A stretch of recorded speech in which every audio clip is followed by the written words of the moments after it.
Hey guys, welcome back to Mat Talk. We are here in Columbia, Missouri at Gracie Humaita with BJJ Edits, aka Dorian, aka the guy with the giraffe around his camera lens. So Yes. Tell us about this gym, where we are, and then I got to hear the story about the giraffe. Absolutely. So like you said, we're Gracie Humaita, Columbia, Missouri. I am under Professor Sean Woods, who is directly under J.W. Wright, and we are a direct Hoyler Gracie affiliate. So we have the pleasure of having Master Hoyler here quite often. So we're about as close to the source for Gracie Jiu Jitsu as you can get, especially in the Midwest. We're one of the larger schools in the Midwest. I want to say we're pushing beyond 450-ish total students with, Wow. with kids, adults. We have a large women's program. We run a 3 to 5 year old program here as well. So we're truly blessed to be in a large facility like this directly under JW and Master Hoyler. Where does Hoyler live? So Hoyler's in San Diego currently. And is there a Gracie Humaita HQ? Yes. So headquarters is actually where Hoyler is in San Diego. Then there's also another large affiliate in the Tampa area. I'm sure you're familiar with Via Mesquita.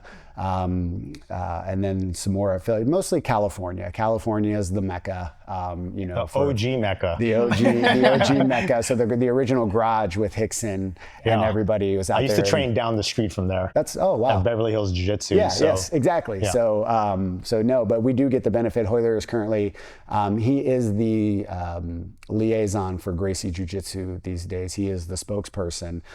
So he is first and foremost out front, running seminars everywhere he can go. I think he's traveling every month on the weekends doing seminars. So, and then I get the pleasure of being able to kind of travel around with him in certain places and do seminars. I also get to train with him personally. I'm certified for police combatives through Master Hoyler, and then I'm getting ready to go here in July and get recertified for the Gracie Self-Defense program, which is a week-long training with them. Doing all the things. Yes, yeah. So when you train other people, do you wear a giraffe outfit? That would be so much fun.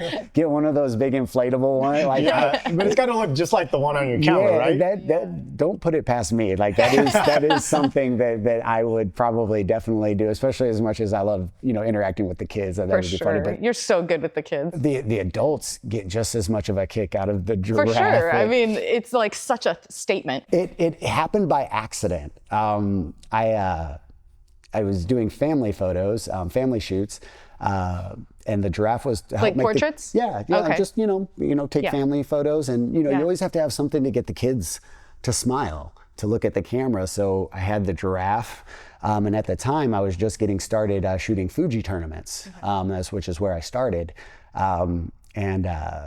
So tried it out a couple times. People really kind of got a kick out of it. The kids thought it was funny. Local tournaments, you don't have to take yourself too seriously. And then it came about that I had opportunities to start shooting with IBJJF. The Daisy Fresh team, Heath Pedigo, you guys are getting ready to go visit them. Just amazing guys, an amazing team. They have really helped boost me, their family to me. So started using the giraffe a little bit around there when I was visiting, and Heath helped me get my very first pass to shoot for IBJJF, which was the Pan Championship 4 years ago. Yeah. That's a big first IBJJF event. It's a huge first IBJJF event to shoot. And not next only to that, the Worlds, that's probably the next biggest tournament. It's definitely the most visible, where the most eyes are on everybody. Daisy Fresh was taking a huge team that year, which was why I was covering them. So Heath gets me this pass, which was quite an ordeal to even get me approved to be there. So I show up. That first day we're down on the floor meeting up with the team, and I get my camera out and I've got my giraffe on the camera. and I kid you not, Heath looks at me and goes, I get you a pass to IBJJF and you're going to put that damn giraffe on your camera. And he was joking because he would never tell me not to do it. But it was very clear, like, really, dude? Like, what the fuck are you bring, doing? yeah, you're gonna bring that here. And then, true story, it wasn't maybe 10 or 15 minutes later, because I'm not shy. Obviously, you show up to something like that, the giraffe on your camera, but I'm starstruck. I'm seeing, stars everywhere. These athletes that you only ever get to see, on YouTube videos. And I see Fionn. And it's Fionn, and she's not competing, she's spectating, she's out on the outside of the barriers with us. So go over to Fionn, and I'm, oh my God, so excited to meet you, can I take your picture? And I take her picture, and the first thing she says, oh my God, I love your giraffe. And she comes over and she's, petting it. And Heath is standing, within eye shot. So after I was done with that, I walked back over to the group, and he goes, all right.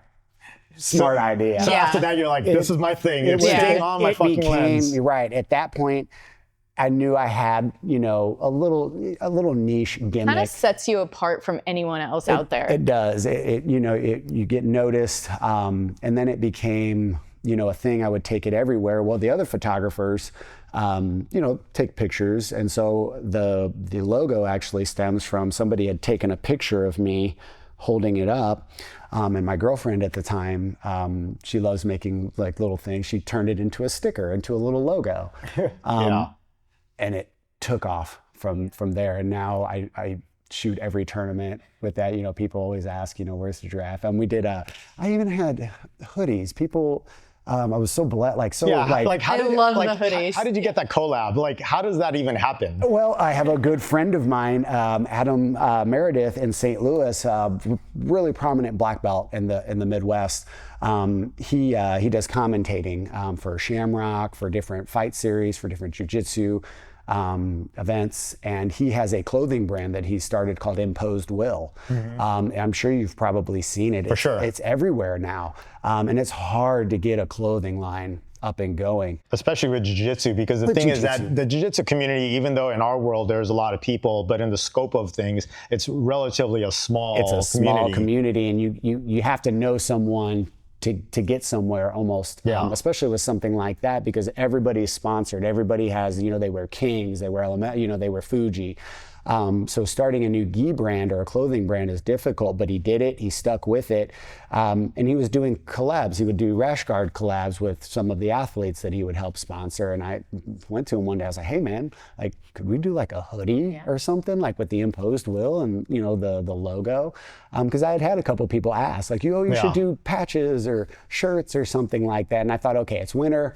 Hoodies could be fun. Everybody loves a hoodie. I have about 100. And it's always freezing at the tournaments. And it's always freezing at the tournaments. Exactly. Inside. Yes. No matter what, because you can be in Florida where it's like 100 degrees outside or feels like 100 degrees, and you walk into that place where the Pans is usually at Silver Spurs, and it's freaking freezing in there. I had mine on in Vegas. It's 110 degrees outside, and I have my hoodie on, like inside.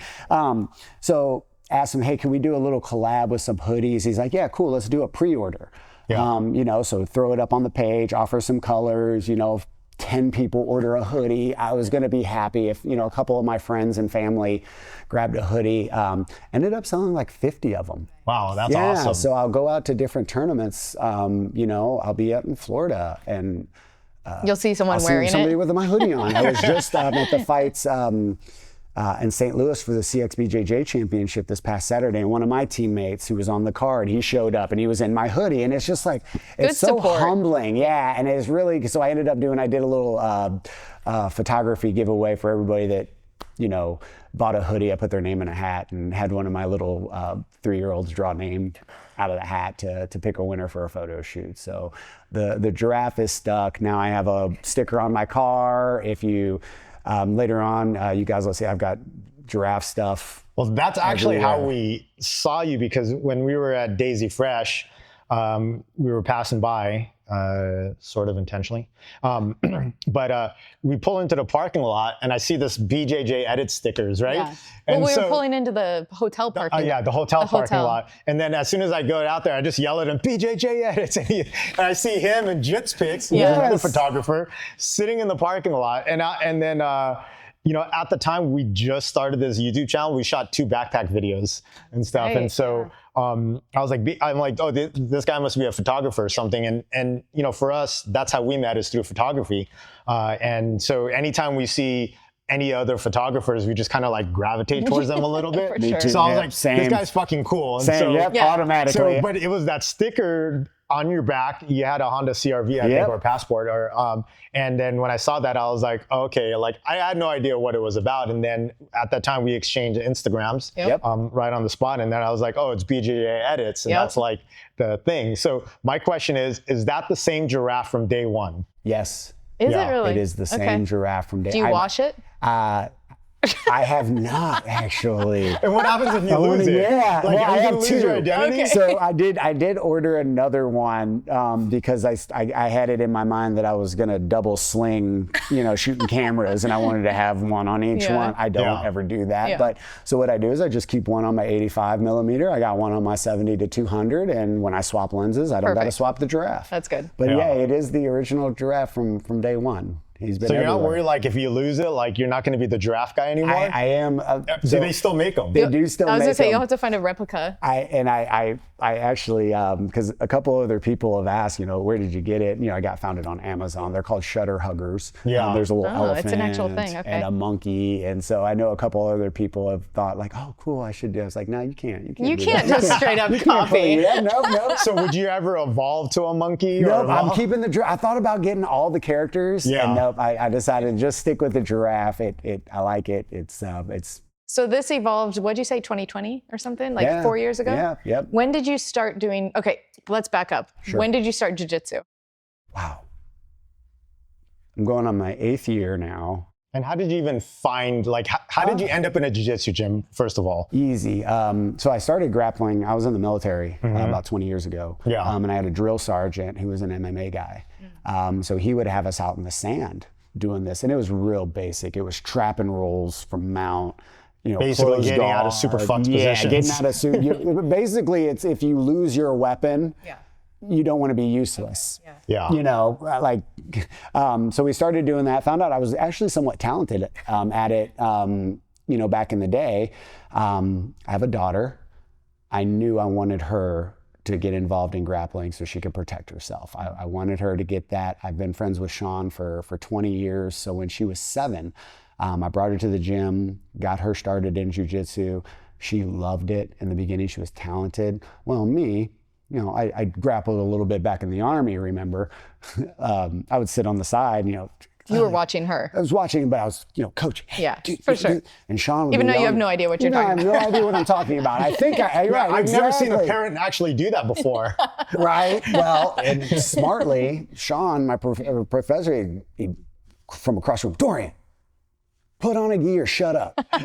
Literally, put on a gi and get out here or quit coaching. That stuck with me, so I did. Put on a gi,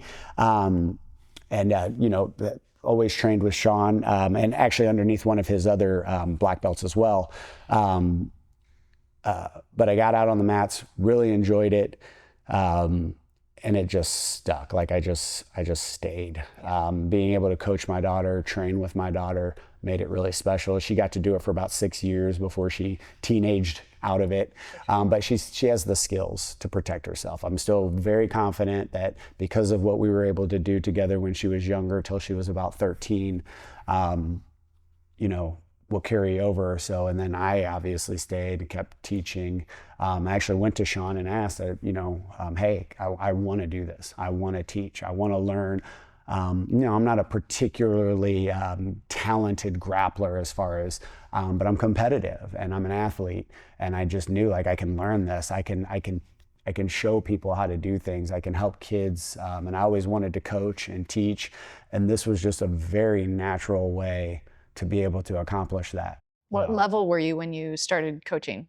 I was a white belt. Yeah, so it's with the kids. Yeah, absolutely. Okay. About a year in, it doesn't take much to show kids how to close their guard and do things like, hold down. Sure. But then as time went on and I evolved in my jiu-jitsu, I developed a penchant for self-defense jiu-jitsu, what people would call street applicable jiu-jitsu. Well, that's like the original Gracie system is self-defense, right, and then eventually it became sport.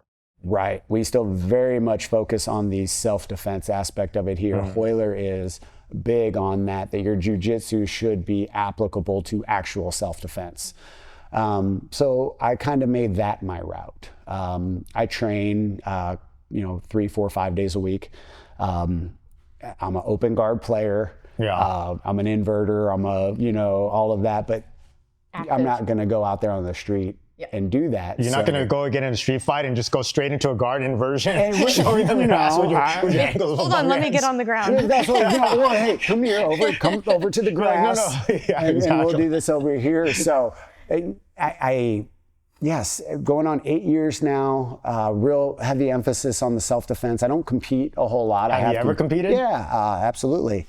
How'd that go? It went depends on which one.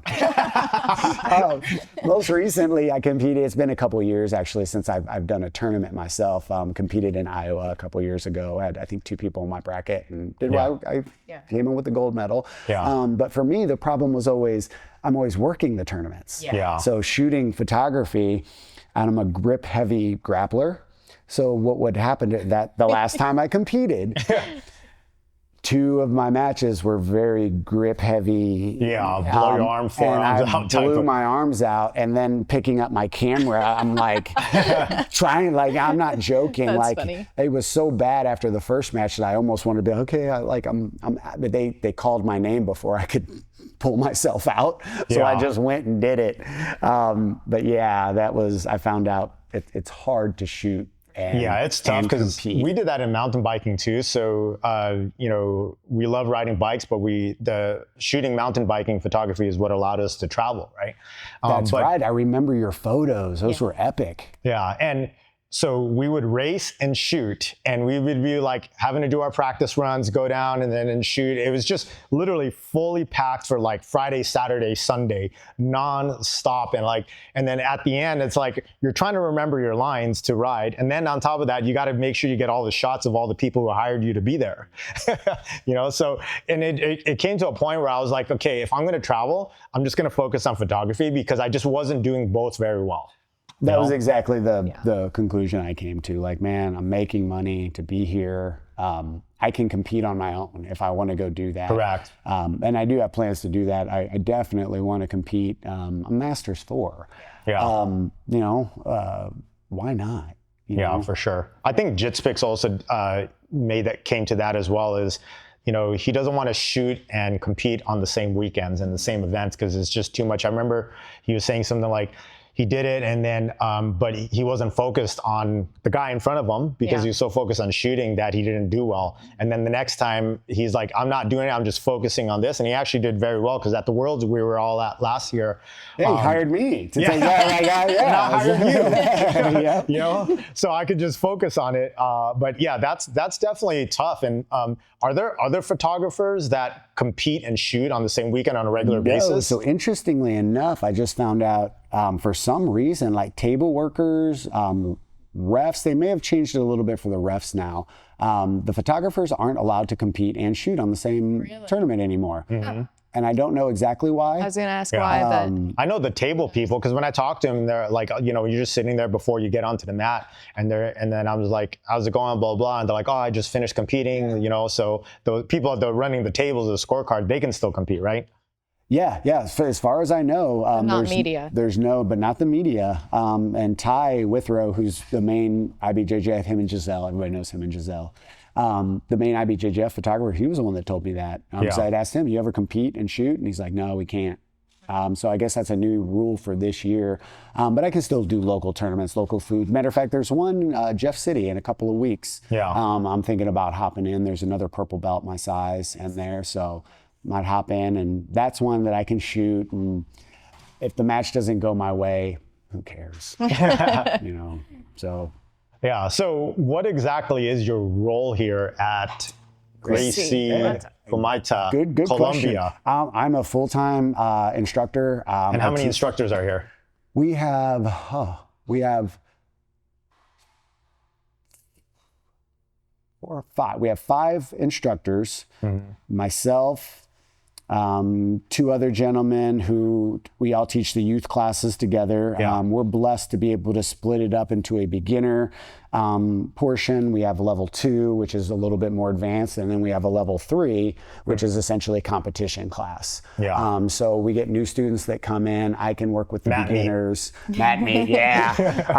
Stephanie loves mat meet. Oh, I do. 'Cause she was mat meet for years, and now we she's all like, were. Dude, yeah, for sure. anytime I go, like, I think it was like 2 weeks ago, I was just so like defeated. I came home and I was like, oh man, I suck. I'm so terrible. And then he's like, you just need to go find some white belts. Yes, yeah. I'm not going to be shy. I will find a white belt my size, not the bigger ones. They're hard to deal with, or one of the ladies. Yeah. And then you get to try all those YouTube moves that you just watched a second ago. You're like, it works. Hey, if you're trying to learn, especially if you're an open guard player and you're trying to invert and things like that, my suggestion is find a newer, lighter white belt, or find one of the ladies, because you're not playing against their weight while you're trying to learn to get yourself upside down. They're not stacking you and crushing you. So.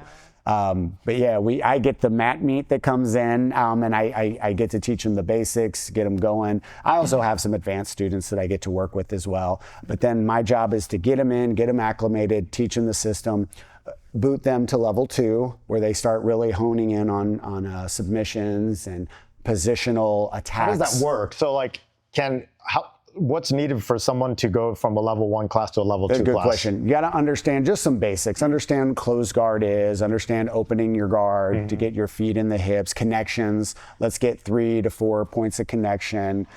Teach them how to hold mount. Teach them how to get to side control, 1, 2, and 3. Yeah. Really just so they understand how to not be weeble wobbles. Yeah. So they're not just falling over all the time. And once they have a good understanding of that, I start teaching them some basic chokes, rear naked choke, zipper choke, the Americana from mount. Anyways, talking about your favorite submission. Man, being an open guard player, I attack arm bars from everywhere. I attack arm bars from the back. I attack arm bars from closed guard. I attack arm bars from open guard. I attack arm bars from lasso. All right, protect my arms tonight. Yeah, exactly. I'm going to just do this the whole time. And that's just kind of where my journey has kind of taken me. So I love attacking the arm bars. I love extension like where I'm really stretching you out and shooting for triangles. Which I feel is kind of a natural blue belt to purple belt thing to do. You're really playing with. Well, plus I think you have the body type for that too, right? The thing is that because you can shoot your legs like it's like Spider-Man but with his legs. I get my extensions very well. My grips are very hard to deal with, and so yeah, I'm a crafty player. So, is there a certain style that you like? Like when you're at the tournaments, are you looking at a particular fighter and saying, yeah, I want to do that. Yes. I want his style. Yep. Who's that? Jackson Nagai. Jackson Nagai? Jackson Nagai has the most dynamic passing. He gets a grip, really gets in on the grip, big on tricep extensions while he's passing. It was Pan's last year, maybe 2 years ago, when I absolutely fell in love with the way that he would control the pants and the legs. Does he know you're in love with him? He does. He does, actually. He does now. So what's interesting about doing what I do is you get a chance to walk right up to these guys and tell them. So right after his match, I get to go up and congratulate. Oh my gosh, like amazing! That's the most dynamic. And he's a really cool guy, really easy to talk to. Invited me out to the school to learn it. Yeah, where is he based out of? He just, that's a good, I honestly do not know. I do know that he just opened his own academy. Here in the U.S.? Yes, here in the U.S. So, he just gave an open invite to come out and visit. If you want to learn it, if you like it, come visit anytime you want and I'll teach you. Yeah. That's one thing we talk about sometimes is like having a camera and just putting it in front of people, it just breaks down a barrier. It opens doors. It opens doors. I love it. Again, that's how we meet people. That's how we met you, obviously. Under no we meet so many people. That photography opens doors that a lot of people don't, in the jiu-jitsu community, don't get access to. Even though everyone is so nice. It just makes it easier. Yes, it really I think does. a lot of it too is, like obviously phones are like really fucking good these days, but nothing beats a nice camera, like when I say like high quality glass, high quality glass. sensor, and someone that knows jiu-jitsu and the timing, and then you have this photo Now it's on your Instagram. You make your profile photo. And I think we can all say that, like photographers, like there's no better compliment than someone using your photo for their profile photo. By far Right? my favorite thing. You're like sitting there like, yes. Yeah, man. When I go through, especially you see because you're not friends with all. I try to follow everybody I can. Yeah. But you see the friend recommendations, and it's so and so follows you, and it's your picture that's on their profile. My very first one and my favorite one is my first year at Pants. I'm starstruck. I'm looking out. I'm seeing the faces. I see Paulo Miao. I go, man, big fan of you guys. Like big. And I had actually taken a picture of him in the crowd. And he had this real like mean face. Like the Meows have a very serious look to them when they're not smiling. And I took that picture and I showed it to him. He really liked it. The next day, day 2, I took another picture of him, and he's wearing like a satchel pack, and he's got a big smile on his face. And I snapped that picture and I showed it to him, and he lit up, grabs my phone, puts his phone number in my phone, and asks me to send it to him. So this is my like first a couple experiences with professional jiu-jitsu athletes, with Fion and Paulo Miao, and it's like Paulo just put his phone number in my phone and asked me to, and then he put that picture up, set it as his profile picture. That was 4 years ago. It's still his profile picture, and he told me the reason that he likes it is because that picture he wanted to start. He didn't like looking so mean. He wants to soften up. He liked that picture because he felt like that represented a little bit more of who he is right now, was that bright, open, happy person. And if you watch their videos and watch what they do now, that is actually how they present themselves and carry themselves. To the Meows, 2 of the coolest guys you will I definitely ever would love meet to in train with them jiu-jitsu. because they're like my size, right? And Yes. so, I think they're competing at light feather. Yes. Yep. And which is what I compete in on there. And so I learned of them through you, actually, because you were posting something and I'm like, wait, who are these guys? Like, there's so many world champions, I can't even keep track of them. And then so when you did this, I think it was at the Worlds or something last year. And so I started looking into it. I'm like, oh shit, these guys are legit. And I was like, okay, I need to figure out where these guys train or where they're doing seminars, because it's one of the challenges, like with my size, I compete at 135, 136, is finding someone who's small enough for me that has a game that I can mimic. Or at least teach me how to use my body versus just get out of side control, just get inside. It's like, okay, yeah, I understand that Jiu-Jitsu 101, but how do I use my body effectively, not just against people my size, but against bigger guys? And those guys, the Meow brothers, like they've got that all figured out. Yeah, they do. Not only that, I think you're looking at 2 guys here that they will be coral belts one day for their contribution to jiu-jitsu, the Berimbolo. Yeah. Now, I don't think they invented it. I could be wrong, but they personified it. They took it and they made it mainstream, and then they just went out there and they just did it to everybody. Thank God, because it's fun. It's fun. It's so fun. For sure. And I'm just now learning it. That is a huge part of my game. Yeah, he's always doing it to me. But the good thing is, like, when you do it, now you're teaching me how to defend against it. Yes. Yep. Just sit down. So no, I was inspired. We have an 11-year-old here. Her name's Waverly. She does the competition class. She learned it. Queen? She's an 11-year-old, and she will berimbolo me. And I told her, I was like, Waverly, you inspired me to learn this position. So now and then when I want to go to video of how to do it, I go to the Meows and I look at them, what they're doing. So anyway, just 2 of the coolest guys in jiu-jitsu that you will ever meet. And photography is obviously what gave me that access to guys like that. And I can't stress enough how many people you guys have probably met that would love to do what you do, to be able to travel and visit these gyms, to get to train with these people. People tell me all the time, like, man, you're lucky, you're blessed. And I actually know. I know that I'm lucky, I'm blessed. I know that I would not have access to these athletes were it not for photography. So tell us about, like what you're doing, what you're offering athletes at the event. No, so like, how does someone even book you? Like, because the thing is, like, it's not like, you know, they go to IBJF and there's like the sign up There form is on there, not. right? No. No, no, there's The not. thing is, I feel like if you don't market, you ain't gonna get clients. Yes, Right? so true. So you're just on social media. You market yourself through their Instagram. I made a decision a couple years ago that I just wanted my Instagram to curate it to cater to jiu-jitsu. I don't want any of the political stuff showing up. I don't want any, you know, side stuff. So I only follow jiu-jitsu stuff. I only, and that helped make my page visible to the jiu-jitsu athletes.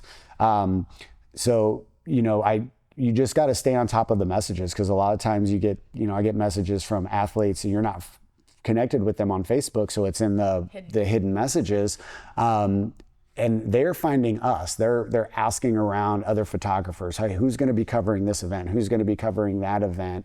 And now it's gotten to the point to where, you know, I get people a couple of months out asking, hey, are you going to Worlds? If you're going to Worlds, you know, what's your rate for coverage? You know, so what I offer athletes is all of us photographers try to stay in line together. It would not be cool for me if I know you charge a certain amount to cover athletes for me to go around and say, hey, I'm just going to do so much less. So we all try to keep our pricing kind of in. It's a $49.99. I got it $49.49. Yeah, and there are some photographers out there that do that. They snipe by doing that.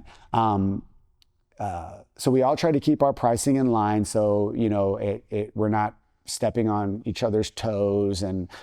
Do you ever have to like gang up on someone, like rough some other photographers, like, dude, you are killing our business, or like, does that ever happen? That's a yes. In a roundabout way. Because it's a tribe, right? Just like, let's just say, bring it down to basic evolution.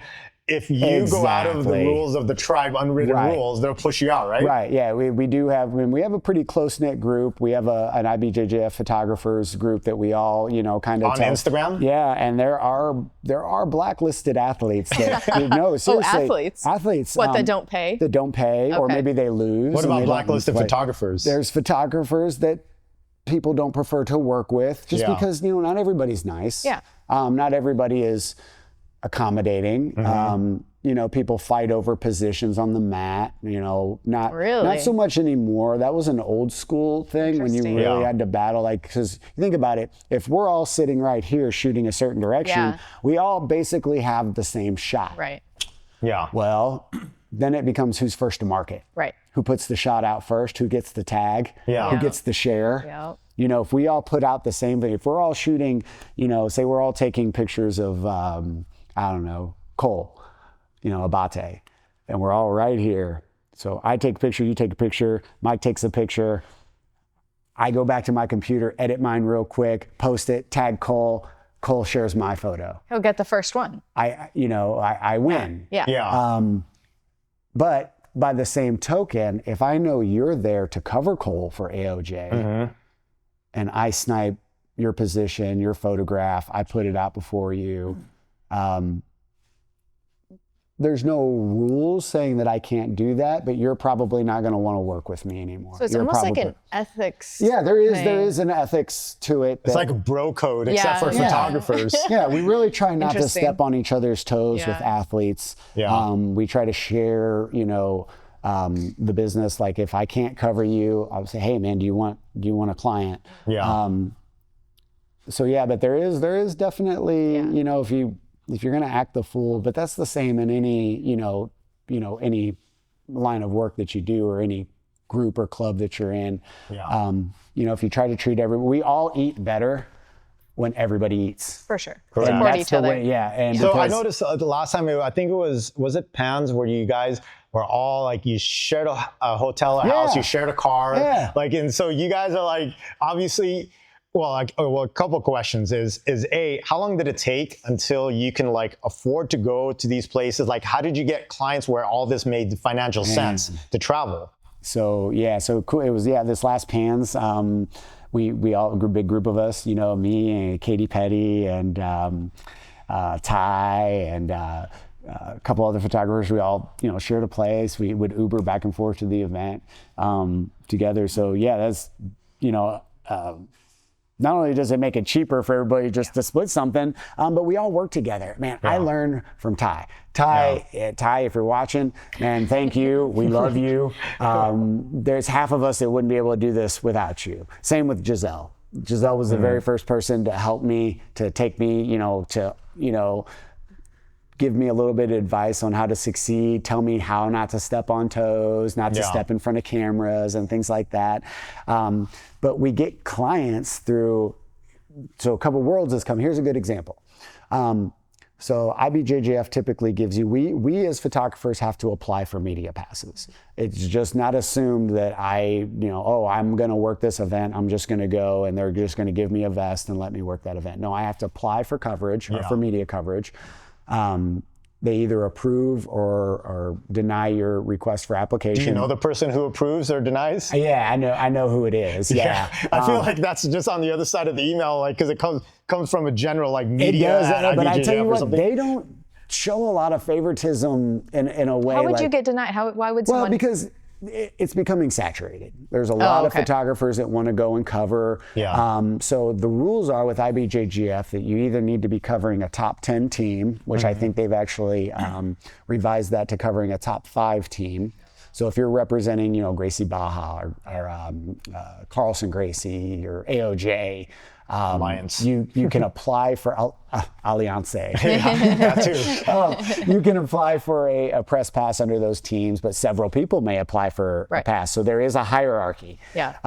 Or you get sponsor passes where you work with the sponsors that sponsor the event. So for me, I get to shoot. No, Heath Pedigo, when they were top, especially their white belt novice and no-gi teams. Yeah. IBJJF, that is a large enough team. IBJJF says, cool, you can get your own photographer. So you're talking about the Worlds?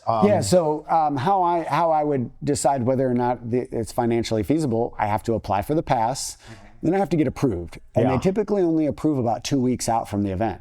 So how do you plan? You don't. That's crazy. It is the biggest complaint. So you kind of just have to go. You kind of got to just decide you're going to do it.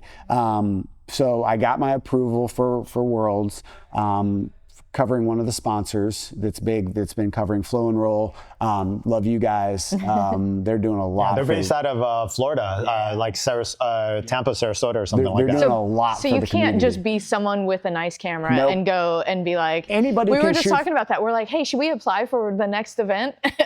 Apparently, our dreams are going to be crushed. Well, the thing is, because there's the ADCC in Dallas, and what we want to do to help grow this channel is interview, the athletes, like not just the top athletes, but all the winners of their divisions, brackets, and then do like some kind of coverage, So you guys should actually, ADCC is a little bit easier to cover. For one, you can just walk to the corner of the mat. Quiet secret. You can just go to the side of the mat with your camera and shoot. That's what I did at the one in Austin. I just went there, because Jit's got a press pass. You can sit right next to him with your camera. camera. I was just sitting right next to him, just shooting. So they may start cracking down on that soon. I just don't see how.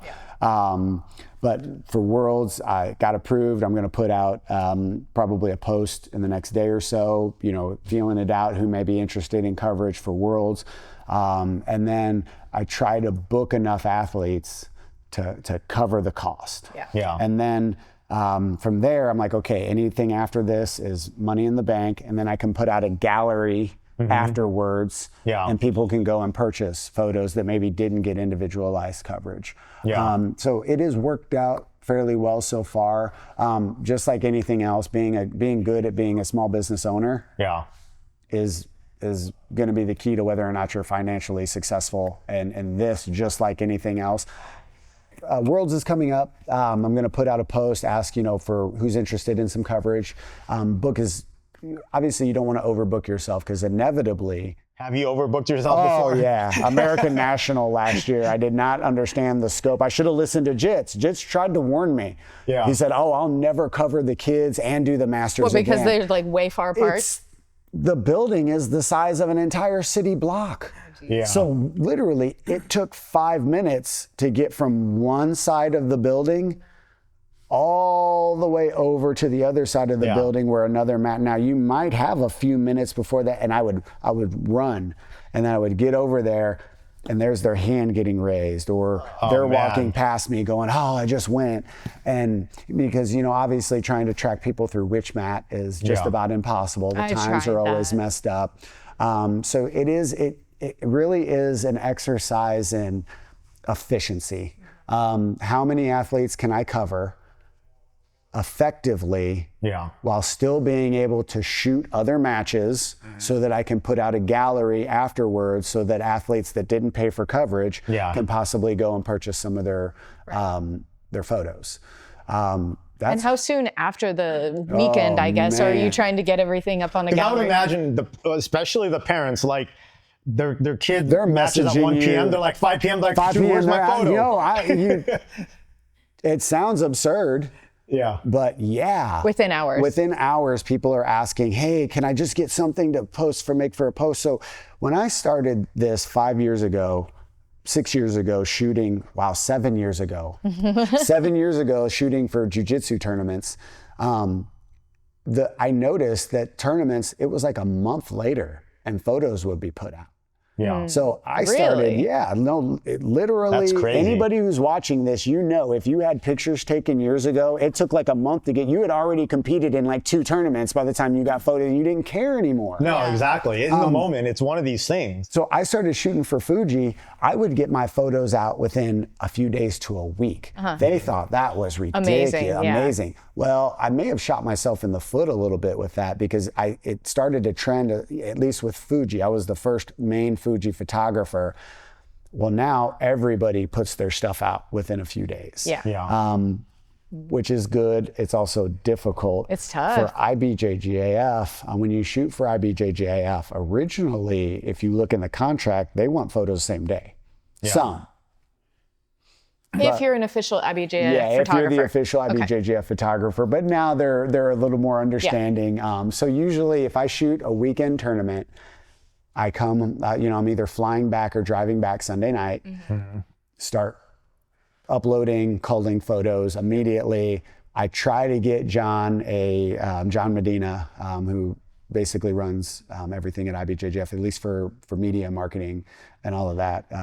Like a couple of the best shots right away? Well, no. I get them their tournament coverage shots by Wednesday so that they can post them, preferably by Tuesday. So that they can post those. They usually expect, a couple hundred photos per hour that you shoot, but thankfully they're not too concerned. Sorry, white belts and blue belts. They don't care. Unless you're with one of the big schools or you're one of the big names, they just could care less if your photos were included in the, but they want the black belts, the brown belts, the purple belts, people that put in time. Correct. And they're also, not a lot of black belts, pay for coverage, especially if you're a high level black belt. Yeah, they're like, why should I? You're gonna get covered. That's always the typical thing. That same thing in mountain biking, like the pros don't want to pay, right?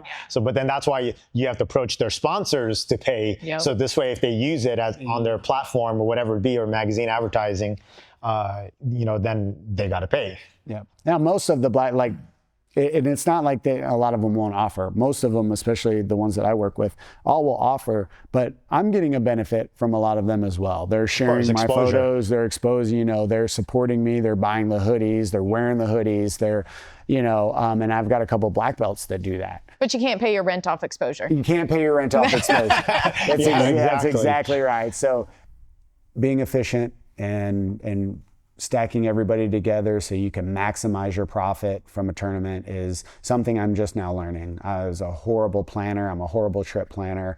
I'm a very horrible small business owner. You're a go with the flow type of guy. I'm a go with the flow kind of guy. But also at the same time, I think that's allowed me to have a little bit more fun with what I'm doing. If I was completely bottom line focused throughout this, it is possible to kind of lose, because I do find myself now getting a little jaded sometimes. Jaded in what way? Not appreciating what I get to do in the moment. Maybe I overbooked myself. Now I'm running around and I'm kind of annoyed at the fact that I'm having to work so hard when I have to stop and remind myself, holy crap, I'm one of not only is jiu-jitsu a fraction of a fraction of a fraction of the society, the population, I'm a fraction of a fraction of a fraction of that population that gets to get paid to do it. I don't pay money to train jiu-jitsu. I don't pay money here to train because I teach. Most gyms don't charge me to come train with them because I'm usually offering something for them as well. I have to remember, and I do find myself doing this, as I'm driving to these tournaments, or maybe I'm flying, and I'm watching. The heaviest that hits me is I'll be driving and it's 5 a.m. I'm on my way to a tournament somewhere, and I look out and I see it's freezing outside or it's hot outside, and there's guys out there working construction, building the highway that I'm driving on to go make money doing a sport that I love. Right. Yeah. So I keep myself grounded by reminding myself, holy crap, I could be back working construction. I could be back selling cars. I could be back doing any one of the number of things that I quit to do this. Right. Yeah. So I really do try to remind myself that I'm blessed to do this, and I've got a really cool community of people that I've met that support me. And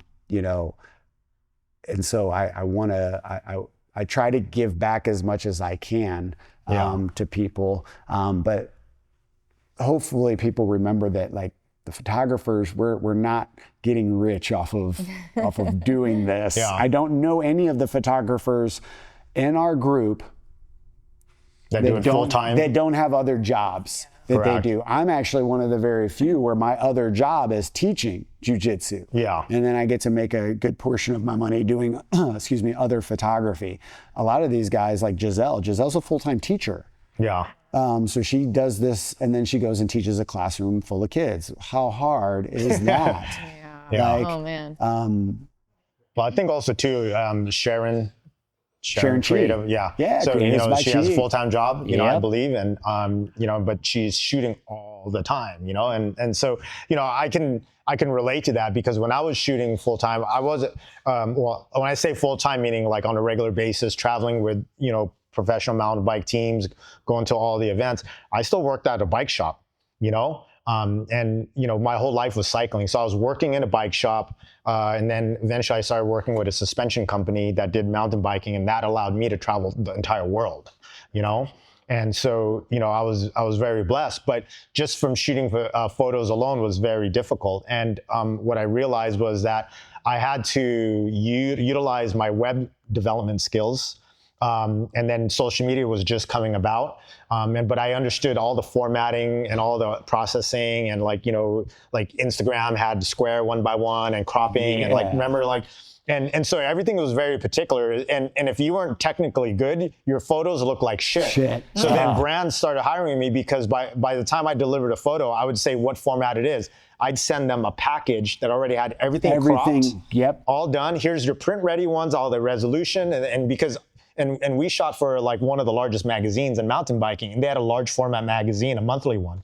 So, even for them, eventually, after working with them really quick, you just realize like, hey, this is all the format, this is all the structure, all the coloring that you need, and it's all just done. And then eventually, you start building off of that. So, I think it's great, like working with brands as a photographer, in a sport like this. Yeah, prefer to work with the brands. You have to work with brands, because otherwise, like if you're out there peddling photos 1 by 1 with the athletes and stuff like that, it's kind of tough, And the only way I made it work was working with brands. Although I feel like the athletes are the ones that are individually going to like build your brand as a whole.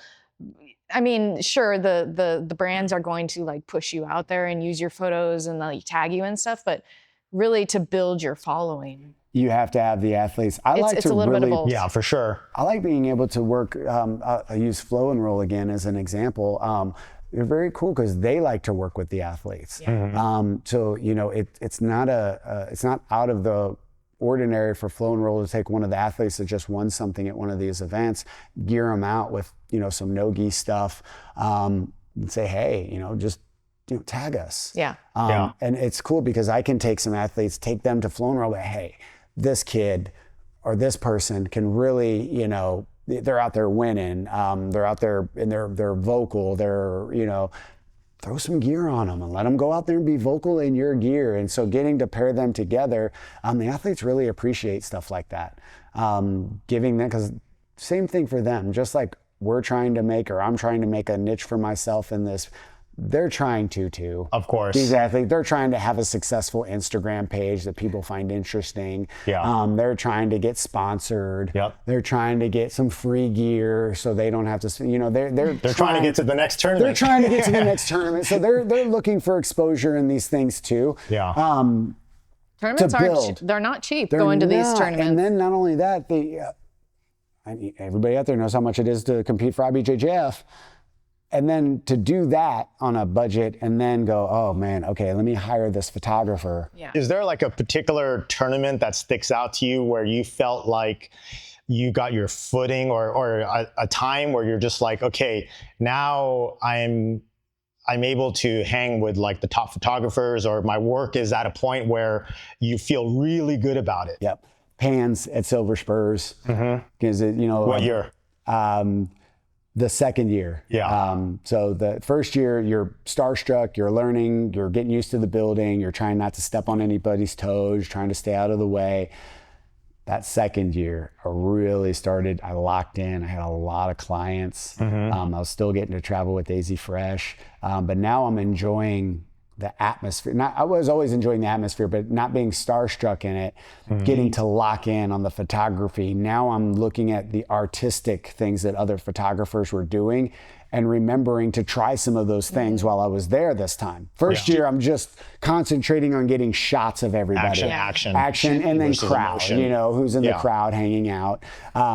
That second year, it's like, okay, how do I get these artistic shots now? The finger tape and the belts and the lights captured behind them and the accents, the sponsor spots on the gis, and how do you frame that and make it look, you know, clean. So that second year at Pans, like, man, I was like this. It was when I got artistic. It was when I, you know. So where do you draw like inspiration for that? Because, you know, there's obviously a lot of, you know, I think the girl is Kay Petty. Is it? Wait, Katie Petty. Yeah.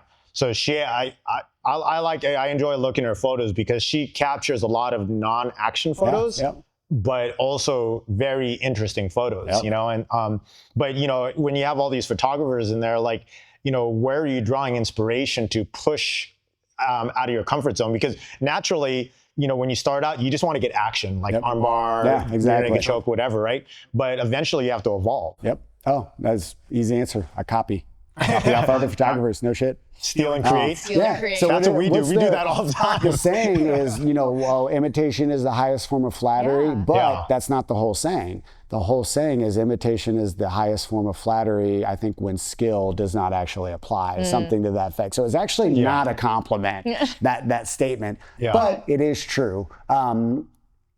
I simply just started looking at what the other photographers were doing and going, oh my God, that's cool. Let me see if I can not recreate it. I don't want to copy. I just want to see if maybe I can do something neat with it too and kind of make it my own. Marcelo Wu, I think, is a really good example of somebody who has locked down a style.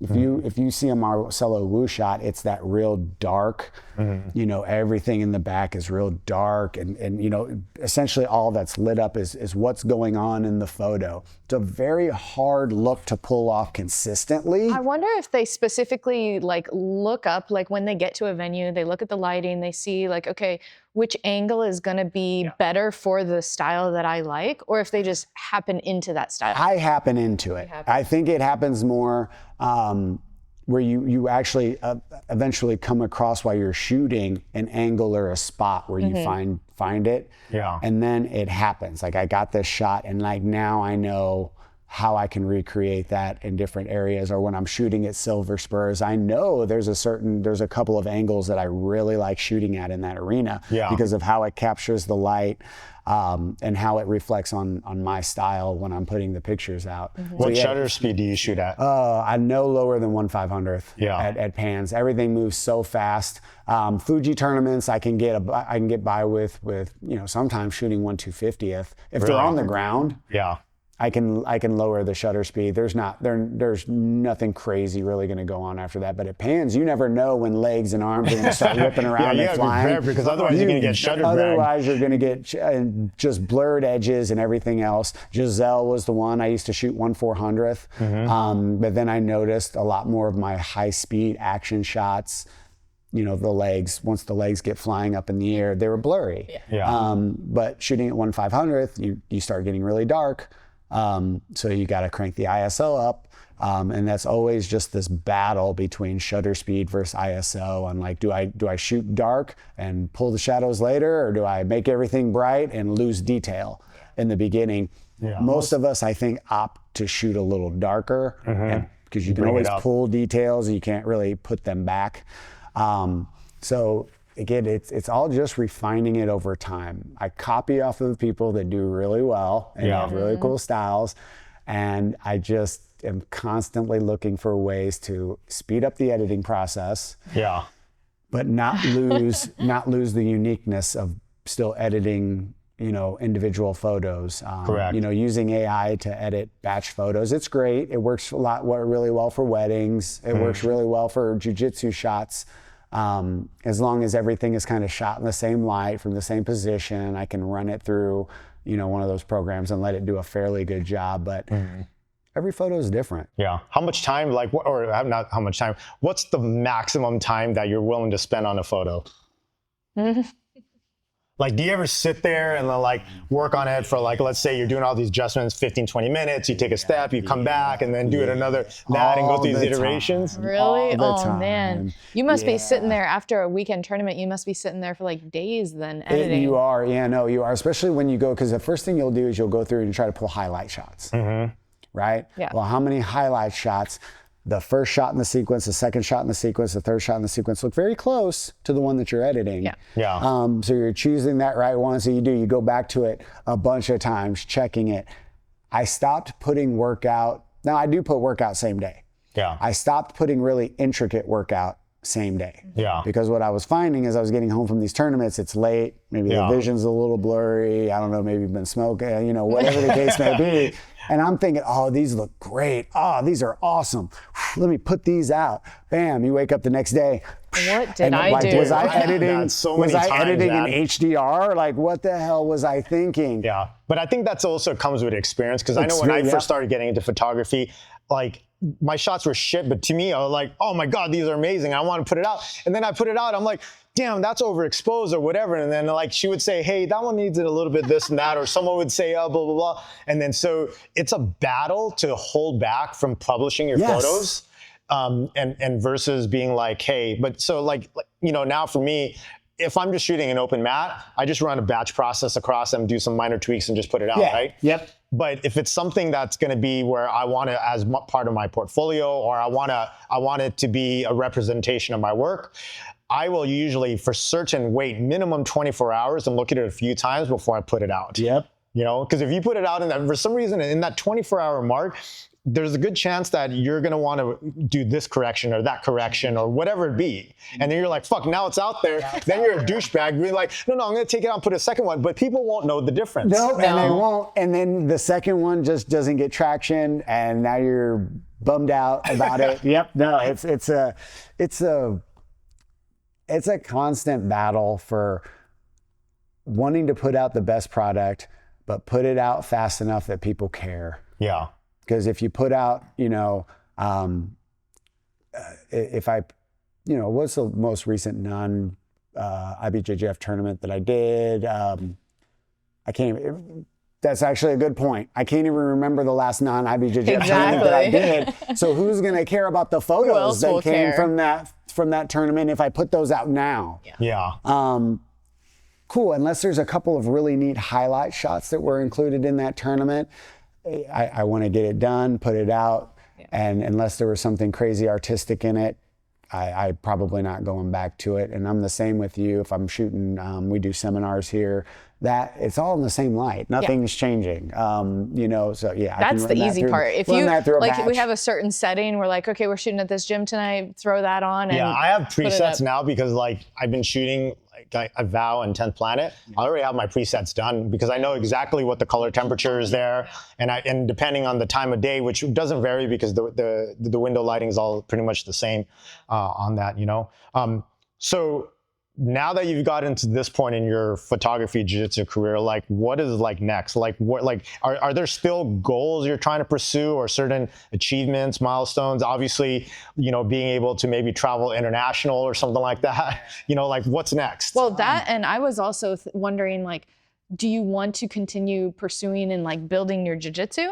Or I know you're doing like portraits, weddings outside of jiu-jitsu as well. So are you trying to do that simultaneously or maybe go towards that more? Yeah, that's actually a really good question. It's one that I've actually had to think about recently because it takes a lot to travel, and do this.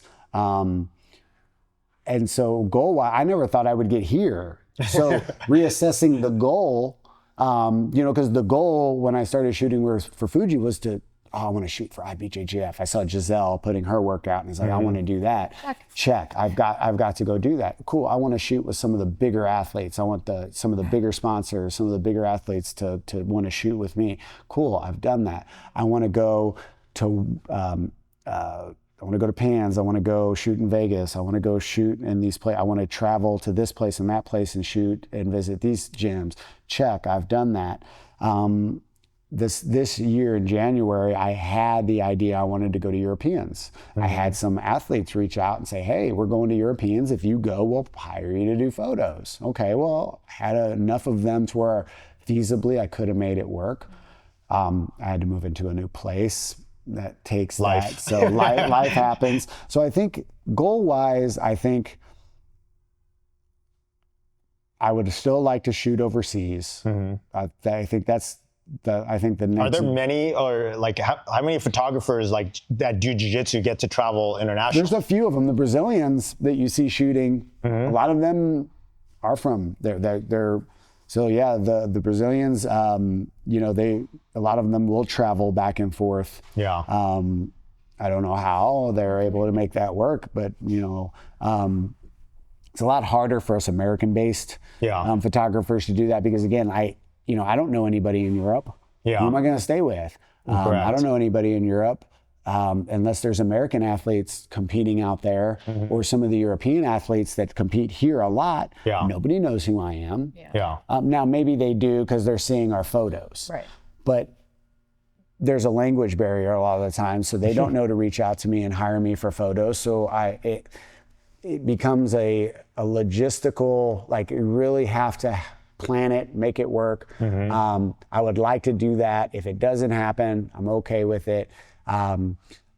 What I don't want to happen is I don't want to let continuing to chase jiu-jitsu photography get in the way of me being able to improve my own jiu-jitsu enough to maybe take over teaching full-time or doing something. I'm 45.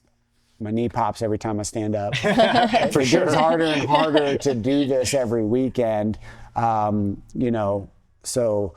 I don't know if I have a whole lot of things left as far as jiu-jitsu photography goes that I would, if I had to stop doing it today, I could be very content with what I was able to accomplish and what I did. That's cool. The connections that I created, the foundation for jiu-jitsu that I've created, I could walk away and be happy that I did what I did. Do I want to walk away? No.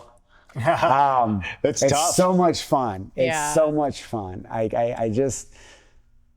Are there other areas of photography that you still want to pursue? So I do all other areas of photography. So I don't make the majority of my money in jiu-jitsu, teaching or the jiu-jitsu photography aspect of it. So no, I do all things photography. I do family photos. I do weddings, graduations, senior photos. That's actually how I support myself in the with the more portraits. Real world. I was blessed enough to. So here's the other thing about jiu-jitsu, as you guys will know, if you walk into any gym, there's a lawyer and a doctor and a pothead and a, and an unemployed guy and a teacher and you have every demographic of life, full spectrum. Well, guess what? They all graduate and have kids that need senior photos and have events that they want covered for themselves, and they want family photos before grandma passes, or all of those things. Well, guess what? They all ask the same thing, like, hey, do you do other photography besides jiu-jitsu? And I thought, absolutely, yes, I do. Well, how do you deal with that? Because your Instagram page is all jiu-jitsu. My Facebook page, though, is not. So I've been able to split it kind of effectively. I don't advertise my non-jiu-jitsu photography as much as I used to anymore. I don't. I will share, photos, let people know that I still do that stuff. I still keep it mostly jiu-jitsu based, but.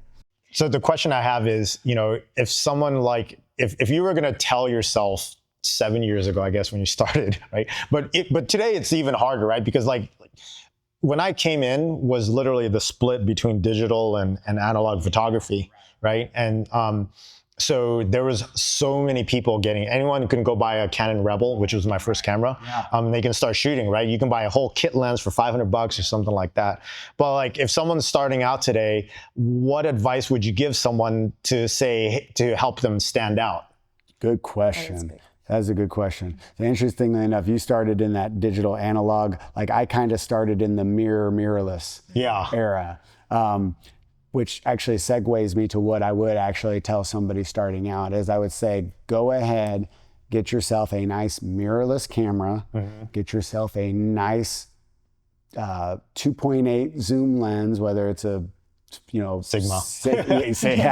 But whether it's a 24-70 or 70-200, just get a fixed aperture 2.8 lens and get you a prime lens. Get you a 1.8 prime lens. Shoot with glass. Don't worry about your body. Get some good glass and just start shooting everybody that will let you shoot pictures of them. Shoot the open mats. Bring your camera to class. Bring your camera to the tournaments with you, and just start snapping pics. And kind of find what you like, your style. First of all, figure out if you even like doing it, because I've had people talk to me and they go, oh, I want to do it. I'm big on it. I'm going to start. Once they realize, they get home and now they're up like, holy crap, I took 4,000 photos, and they don't know where to start or what to do with it, and they figure out, you know what, I don't like this. So that's why I say shoot as much as you can, shoot often, shoot everybody that'll let you shoot them for free. Have you ever ran into someone that's like, hey, don't shoot me? Don't take my photo. I have. Me too. You haven't. I'm surprised he's. I would have to think on it. Really? Wow. Yeah, I had someone that was like, hey, don't take my photo. I'm like, well, okay. I think it's just because you're getting submitted right now, but. Yeah, I do get people for sure that you get the people where, because I'm big on shooting candid shots, whether warming up and things like that. And you get people that you can clearly tell they're uncomfortable having a camera pointed at them. It might not be that they don't want you to take their photo. It's just they don't want you to take their photo because they just don't know in that moment. So I take the photo anyway. Especially when someone is like a north-south sitting on top of their head in a Kimura, and someone's asshole is right next to their face. Sorry, nope, and I'm right there with a giraffe right in your face. What about kids though? Do you ever have parents be like, hey, don't take the pictures of my kids? No. I've had that. Yeah, for sure. I haven't. I know other photographers have, but there's no expectation of privacy at these tournaments.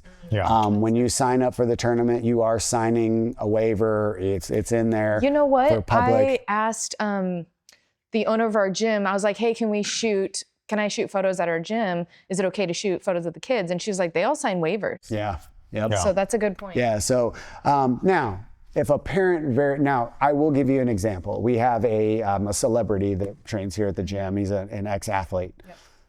His kids train here as well. He does not like to have his kids photographed because he was an athlete. Athletes will often get threats and when It's a they privacy lose. thing. But his kids were getting threats. Like he would lose. He's a NASCAR driver. And he, if he lost a race, people get real upset and they cuss you, they cuss your kids, things like that. So he just doesn't want his kids. So even when we're at tournaments, so I will take pictures, but then I give them to him individually. I will never post those publicly. So we take pictures here in the gym. He has asked me personally as a favor, hey, please don't include any photos with my kids in them. Yeah. Man, totally cool. Oh man, totally. You're obviously going to cool. respect that. Yeah. Obviously going to respect that. So there are situations that come up like that. But yeah, fortunately, never been, scoffed at for taking photos. Kind of hard to scoff at a guy with a giraffe on his hand. Maybe I just don't look fun enough, nice enough. That's funny. I did want to ask about the women's program here, or do you? I don't know. So we mainly came from a gi gym originally. Yeah. Now we're training at a fully no-gi gym. 100%. So what do you got going on here? Yeah. What's your women's program like? And what's your kids program like? So we're, again, circling back to the beginning, we are blessed. We have the largest kids program in the state. At any point in time, you guys will see maybe later, there will be 40 kids just on that side of the mat training, another 20 over here, and then I'll have 10 over here. So we'll have anywhere from 40 to 60 kids on a busy night on the mats. Wow. We're blessed with our women's program. We're here in Columbia, Missouri. The demographics are it's a journalism school. So first off, the ratio here in town, especially for the university, I think it's 7 women to every guy. So if you're a guy wanting to go to college, this is the place. Yeah, you should have told me like 7 years ago. Yeah. So our women's program, we're blessed. We have a brown belt. She's about to get her black belt under Sean, who teaches. And we really highlight self-defense, and we really give our women a place to, first of all, be away from the guys if they so choose. A lot of places just don't have the ability to do that because there's only 2 women in the whole school. Exactly. But if you cater to them, if you make it a welcoming environment, if you have coaches on the staff that are consistent, that respect the ladies in the gym, respect what they're there to do and why they're there to train, the program grows. Yeah. We've got a great women's program here because we're blessed. We've got 2 really great women's instructors, both IBJJF champions. So that's another thing that we can say, hey, we've got, you want to come here and learn, we've got a PANS champion teaching our women's classes. Which a lot of places don't get to do. So when you come here and train as a female, you instantly kind of get a sense of like, okay, I feel safe here. This is a gym where I feel safe, I feel respected, and I don't feel like I'm going to get hurt. I can do jiu-jitsu within my own limits. Yeah. Most of these, I say most of these women, or a lot of they have families to go home to. They have, so do the guys, obviously. But, if you come in as a woman, and maybe some of the other women are real competitive and all they want to do is just beat you down and beat you up, you're probably not going to come back either. So we have a very supportive upper belt women's program it starts from the top down. You guys are going to hear a lot of this too. I think when you go talk to the Daisy Fresh guys, it comes from the top.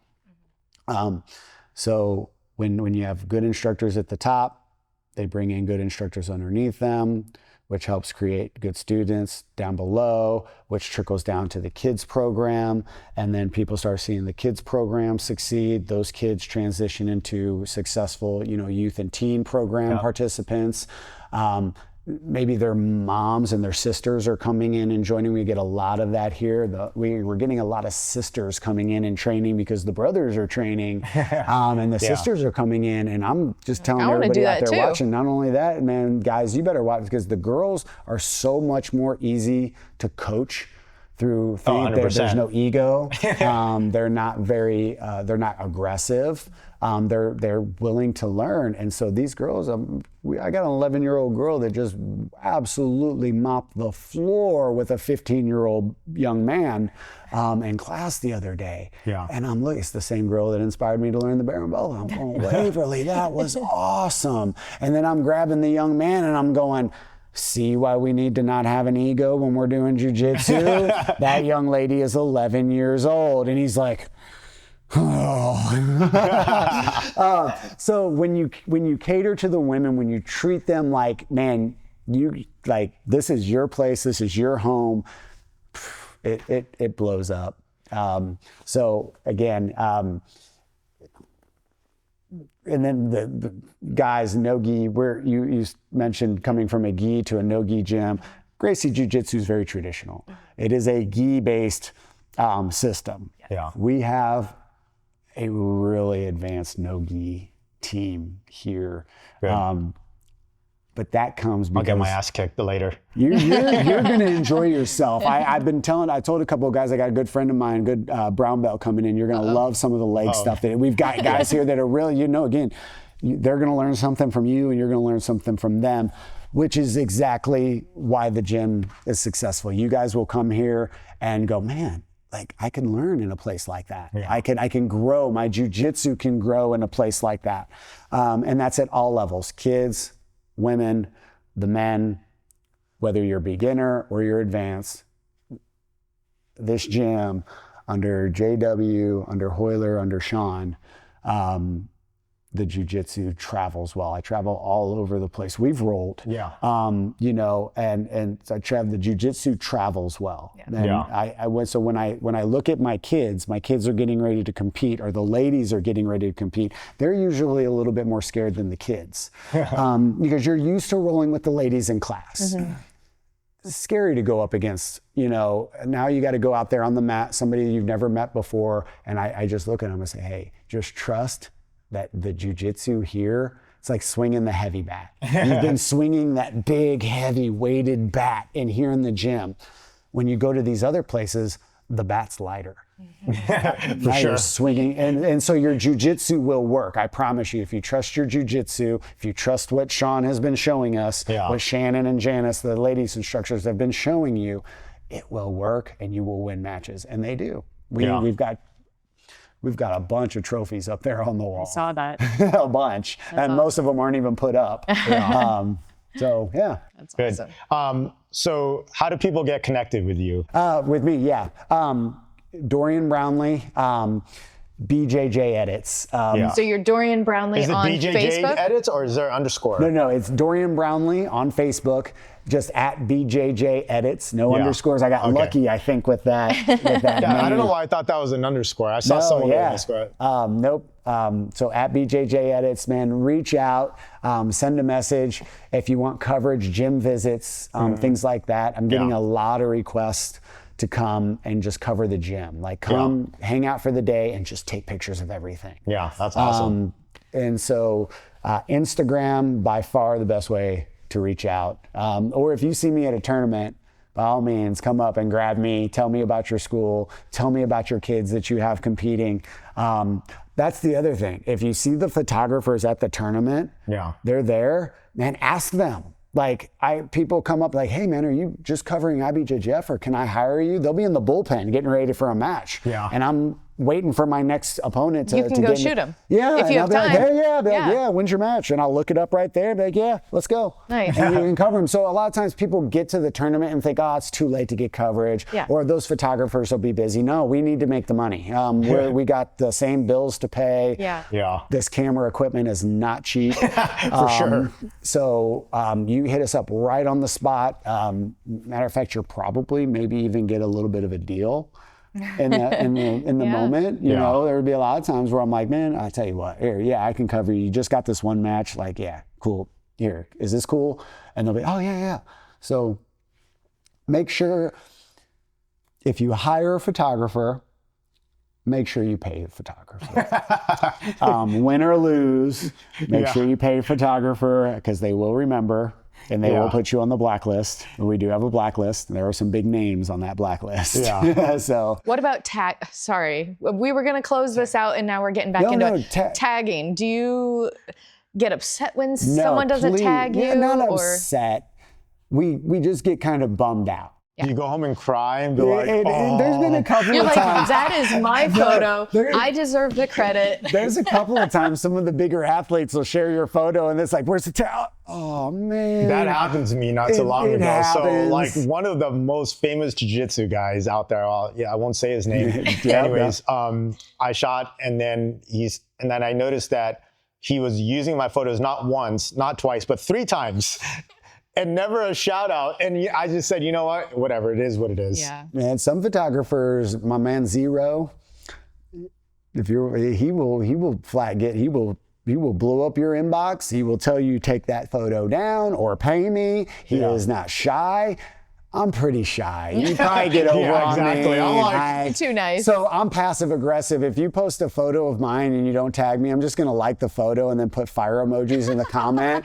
And then usually what happens is like 3 minutes later you get a notification that says so and so has tagged you in a post. And sometimes it's just because they forget. They don't know. I forget. I'll be making a post and I'll forget to tag the dang sponsor that's in the, oh, look, this post is featuring a gameness athlete. Why did I not tag gameness? Yeah.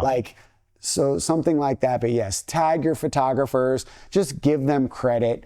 Most of the time, that's enough. Yeah, of course. Especially if the photo is watermarked. Here's the other big thing that I'll end on. If the photo is watermarked, don't remove the watermark. Don't go to AI or Photoshop, content aware. Now, the exception is what a lot of people will do is I purposely put my watermark in the corner. If people crop it out, they crop it out. At least tag me in the photo. But don't go to my gallery page and AI out the watermark that's covering the photo. That's crazy, by the way, that it can do that. Also, don't just post the photo with the water. Don't screenshot it and post the photo with the watermark because we are going to clown you in the comments. I almost consider that a little bit tacky. That's disrespectful is what it is. It is a little bit because it shows that you liked the photo, but you didn't like it enough to pay for it. Correct. But you liked it enough to post it and post it shitty too. Post it shitty and then don't tag me. If you're gonna steal my photo with the watermark on it, like the one that's covering the whole photo, don't tag me. And then the other thing, I was guilty of this when I was first getting going too, is try not to re-edit photographers' work. Yeah. It's one thing to change it from color to black and white. Most of us don't really mind that. But adding a bunch of filters to it or re-editing. Yeah, because it makes it look like I don't want that advertised as my work. Right. Yeah, for sure. You have your style. Everybody has their own style. You don't want to put on like a crazy Instagram filter on top of it and be like, oh, this is my photographer. Right. Yeah. So just being respectful with little things like that. Tag your photographer. Make sure you pay your photographer. And you'll always get covered. I will always cover people. And here's the other thing, like I know a lot of people can't afford to hire a photographer. I'm usually always gonna get a few photos of you, especially if you come up and let me know. Yeah. But hey man, like I really wanna hire you for this. I can only afford this amount. I'm probably gonna take it or accept whatever. I don't care if it's $10. Yeah. And I'm gonna give you some photos. Yeah. I appreciate that so much more because it shows that you wanna hire me. You really do. You wanna, so we're all working together on this. Thank you for inviting us over here to your gym. We've been wanting to come here for a couple of years, really. We've been wanting to have you guys since we met. It was the first thing, man. You guys got to come visit. You got to come visit us. Just kind of worked out, and we're excited to train tonight. We'll probably take a little bit of B-roll and stuff. Please. On that tonight. But hopefully, I don't know what our plans is to go compete at the World's Masters this year. But we'll see you at the tournaments. I will be there at a tournament. More traveling. Yeah, exactly. So it's one nice thing about with jiu-jitsu, the community is that you make friends for life. Yes. Right? So. Us still being pretty young, we have many more years of inflammation, of hard training, lower back pain. And lots of good photos and videos coming up for the years to come. So I appreciate you having us here. Thank you so much for having me. This is fun. This is my first podcast. Yeah. But it's cool to be able to just get an opportunity to talk about photography in the jiu-jitsu community because people ask me these questions all the time, actually. Yeah. Now you can send them here. Yeah. Cool. Well, thank you. Like he said, go check him out on Instagram and Facebook and hire him at your next match, for your next match at the next tournament. And thank you guys. Subscribe to our channel if you like this video. I know it was long, but please like it. Share it with anybody that might be interested, and we'll see you guys on the next one. Cool.